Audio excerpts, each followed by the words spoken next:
next speaker of today, the last before the lunch break, is Juan Li. Yeah, Okay. good. And the title of the talk is a stagnant slab in a water-bearing mantle transition zone beneath northeast China, corresponding evidence from regional broadband BNSH waveform modeling, which I think is now the longest title. Yeah, longest title. Thanks. My name is Juan Li, and I came from the Institute of Geology and Geophysics, CAS, Beijing. As you know that Northeast China is one of the idealist places to study the interaction between the subducting plate and also the mantle transition zone. Here is the distribution of the deep earthquakes here and the active volcanoes distributed here. Thanks for previous great works like Professor Huang Li and also the Foucault's works, tomographic images have shown a very a clear image with a stagnant slab in mantle transition zone. However, as you can see that there are some discrepancies which has led us to different interpretation of the dynamic processes occurred beneath here. So I think we need to use another method to get more information, like the waveform modeling. Here I use the regional triplication waveform modeling. So what's the triplication? As you can see that here is the earthquake, If there are some boundary or velocity increasing boundary like here, 14 and 660, and there will be three phases. First is AB phase. AB phase are the waves propagating above this continuity. BC is the waves reflection of the boundary, and the CD wave. The CD is the wave stepping below this boundary. And these three phases will all arrive in a seismogram one by one. Yeah. And if you align them with the epicentral distance, you can see it forms a very beautiful bow tie, this shape bow tie. And the advantage of this method is that in regional distances, as you can see that the three phases, the repasses of the three phases are almost the same as the shallow depths, the crust and the lithosphere. So the relative time between AB and CD phases, I mean here, and the relative amplitude of the triplication phases is sensitive to structure around this continuity. Here I show using the reflectivity method to generate synthetic seismograms to show how sensitive the triplication to structure. Here is the ASCII 91 model as a reference. As you can see, this is model, and here is the generated seismogram. You can see a very beautiful bow tie. How about if I decrease the 660 to 690? And you can see that the C cubes and B cubes and also the crossover of the AB and CD phases all shifted down 1 to 2 degrees. How about another change of the structure? As you can see, if I add one higher layer above the 660 here, you can see that a most prominent feature is the long extension of cusp B. It's a very long extension. It extends to as far as 27 degrees. And here, how about if the 660 is not a sharp boundary? Instead, it's a velocity increasing layer. As you can see that here, it forms a very short bow tie with the C appearance. C appeared at very later distance. So how about if the mantle transition zone is low velocity? I mean, here you can see that most prominent feature is the relative time between AB and CD phase. Here you can see a very broad region is formed. That means that the relative time between CD and AB phase is larger than the prediction.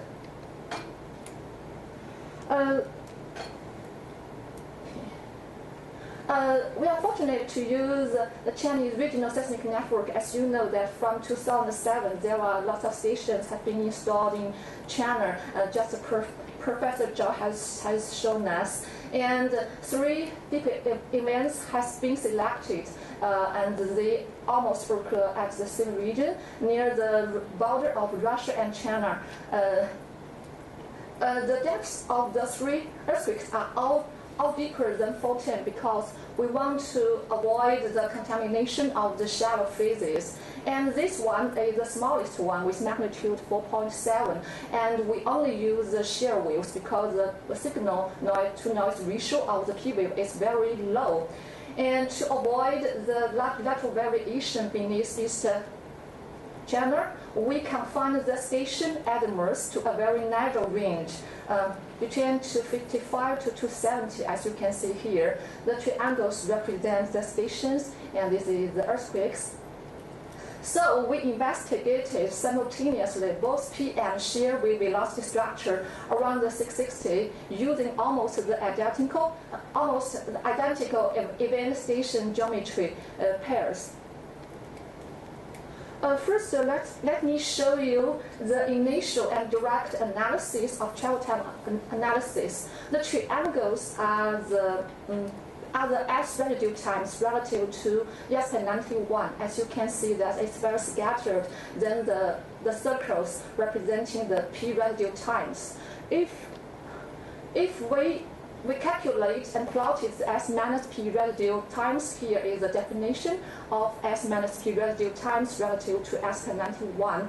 You can see that in the distance range between 11 to 17, there was an increasing trend of the S minus P residues. And you know that with the increasing of the distance, the ray will turn longer in the transition zone. So it means in transition zone, either the P velocity is higher or the shear velocity is lower. It gives us a first order estimation. And then I do some fine work or detailed work using the triplication waveform modeling. Here, I aligned the seismograms along the distance. Here is the distance. Here is the reduced travel time. As the solid line are observations. As you can see that, here the dotted line are the prediction by the ESP91, the predicted travel time by ESP91. As you can see that the 3 major features different from ESP91. First is that the B extended to as long as 25 or so, and the C appeared very later at very long, larger distance than prediction. And especially the relative time between AB and CD phases are larger here than the prediction. So how about the P waveform? The P, we also observed an extension of CUSP B and the late appearance of CUSP C. And also the crossover distance is shifted 1.5 degrees down. And we adjust the models based on our previous synthetic, and then we find our best model. I will show you later. Here you just see that the dotted line, the dotted line are synthetic seismograms we generated. As you can see that many of the major features are fitted quite well, and here also. And let's look at the best fitting P and S velocity models. I want to emphasize that we try to find the simplest model, the simple model that can match the relative time and amplitude between AB and CD phases, and also the location of CUSP B and CUSP C and crossover point location of O. Here, one major feature is that there was a high velocity layer above the 660 here, and with thickness around 140. And the 660 is not a sharp boundary. Instead, it's a velocity increased layer with thickness around 40 to 50 kilometers. And the theory that if we regard the P velocity as a whole in mantle transition zone is normal here compared with the stagnant one, and then the shear velocity in the in transition zone as a whole is low velocity.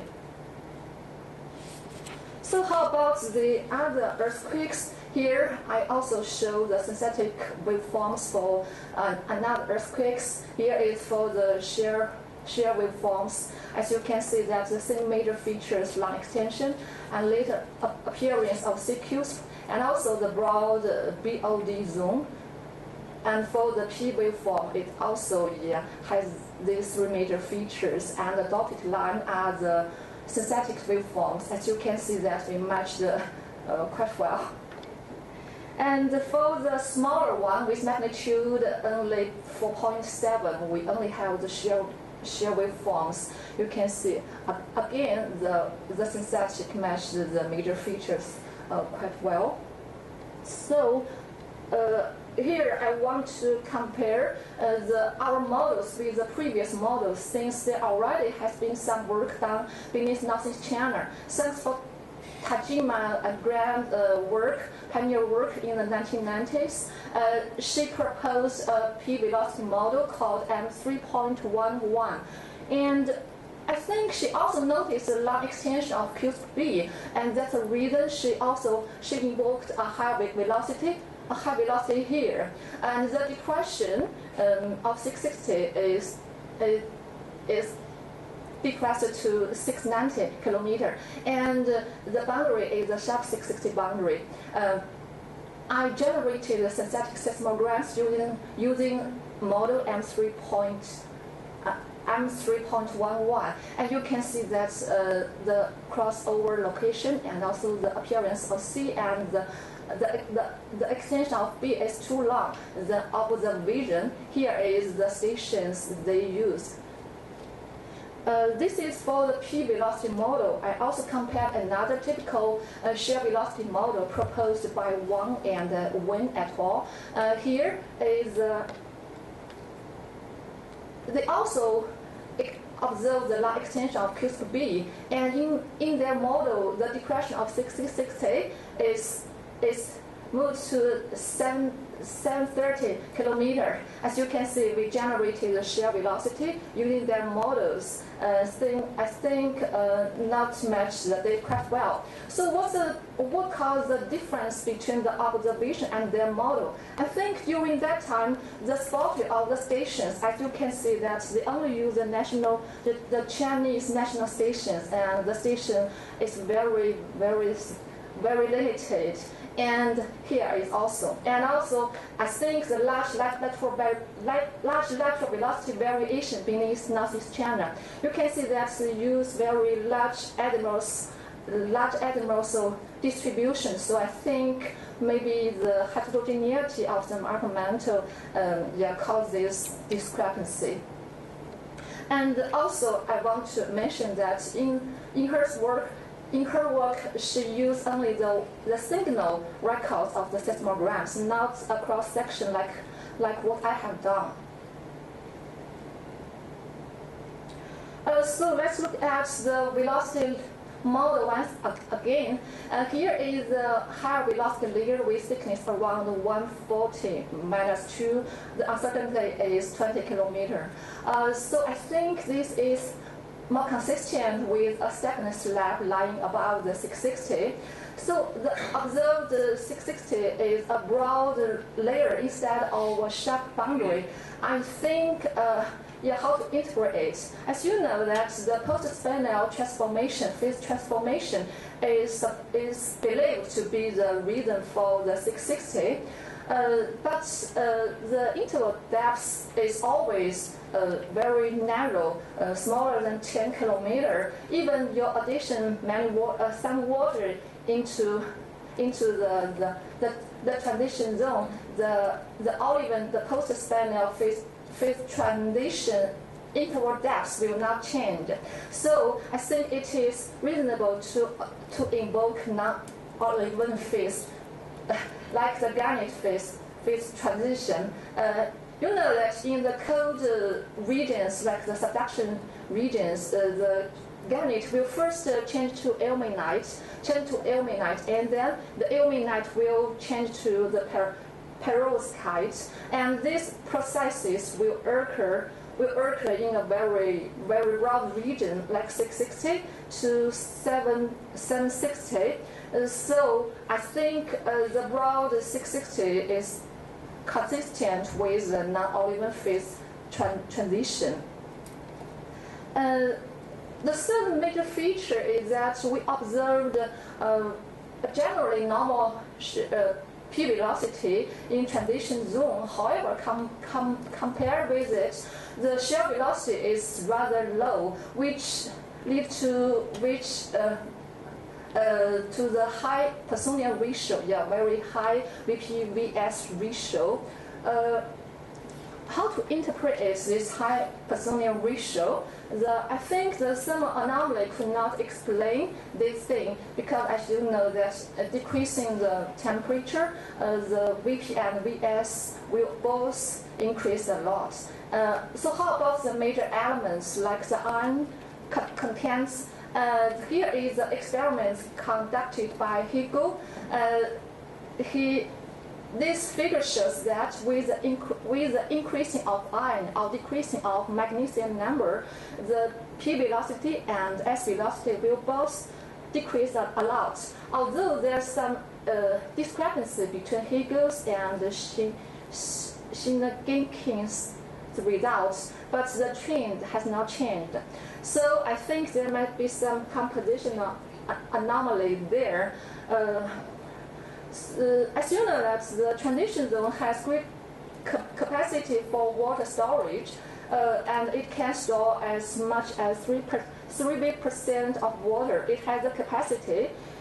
So according to Jack Bison's experiments, that here is the bulk modulus, here is the shear modulus, here is the pressure.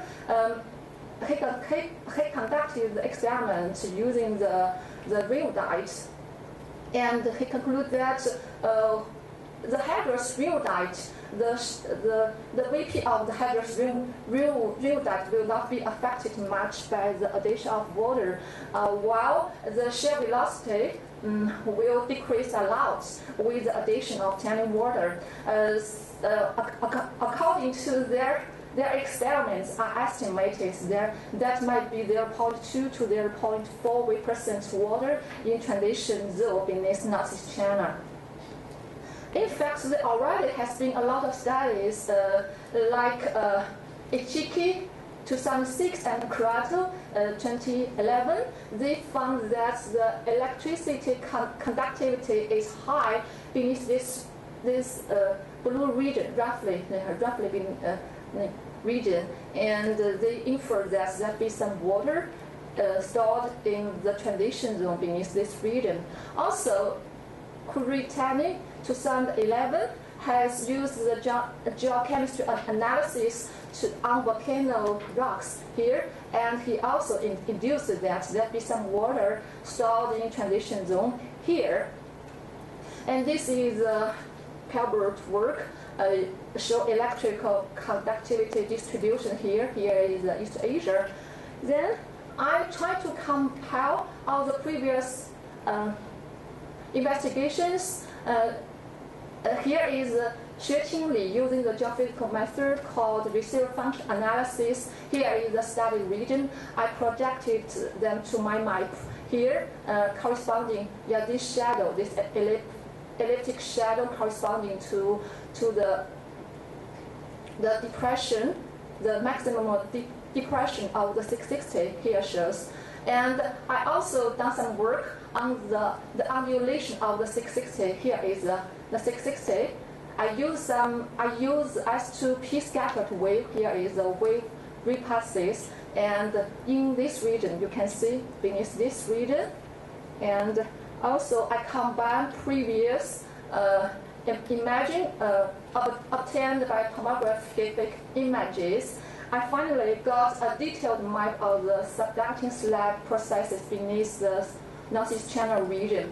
Here I want to to divide the subducting processes into three parts. First is the downgoing parts. In these parts, the subducting slab has not encountered with the 660, so the 660 has no change. It's almost flat as I showed in previous slides, and it suddenly dropped. It suddenly depressed. I mean here, and with the maximum depression around 30 kilometer, and here is the bottoming part, the second part, bottoming part, and then it's bent and deflected and extending westward for almost 1,000 kilometers. Here I call the flattening part, and I want to mention that here the thickness of the slabbing of the subducting slab is 80 to 90 kilometer, but here it's the thickness is around 140 kilometer,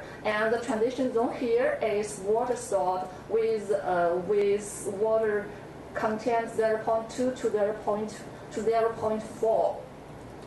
I think that despite the phase transition buoyancy, there are three major features that may control the subducting slab. First is the viscosity contrast. I think that the lower mantle and the upper mantle viscosity contrast plays a major role in shaping this stagnant slab. And also, the low dip angle is almost smaller than 30 degree. And also, with the addition of trend retreat, it will facilitate the stagnation of the slab. That's all. My conclusion. Okay. And so we investigated both P and S velocity structure in transition zone simultaneously by using triplication waveform modeling using the same event station geometry pairs. And we find that a high velocity layer with thickness around 140 kilometer lying above the 660 corresponding to the subducting Pacific slab. And the 660 is a broadened boundary, which might be due to the non-uneven phase transition. The S velocity is low in transition zone compared with the normal P velocity, which means that it might have 0.2 to 0.4% might exist in transition zone. And I think the low subduction, trend retreat, and light contrast of viscosity between the lower and upper mantle called the thickened stagnant slab. And it should be a viscosity dominated canal subduction. And that's all. Thanks for your attention. This is a beautiful Changbai in different seasons. Welcome.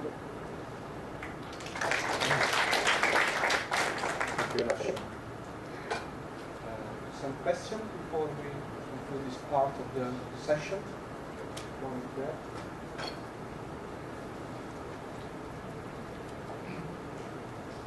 You observed 660 is apparently broad, but is there any possibility that it is due to just 660 is undulating? Oh. I think the broad of the 660 is a robust feature because the low appearance of C. I have compared using the undulation of the 660. If you depress the 660 to a very deep end location, yes, it will cause also the later appearance of C, but you need to deep it too much. And also it will change the crossover location of O and other features.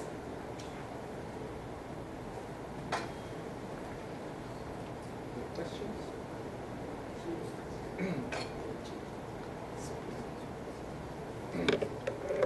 Thank you again.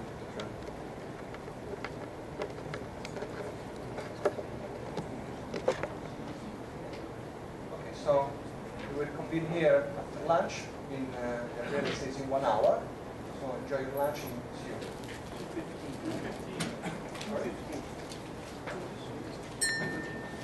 2:15 then.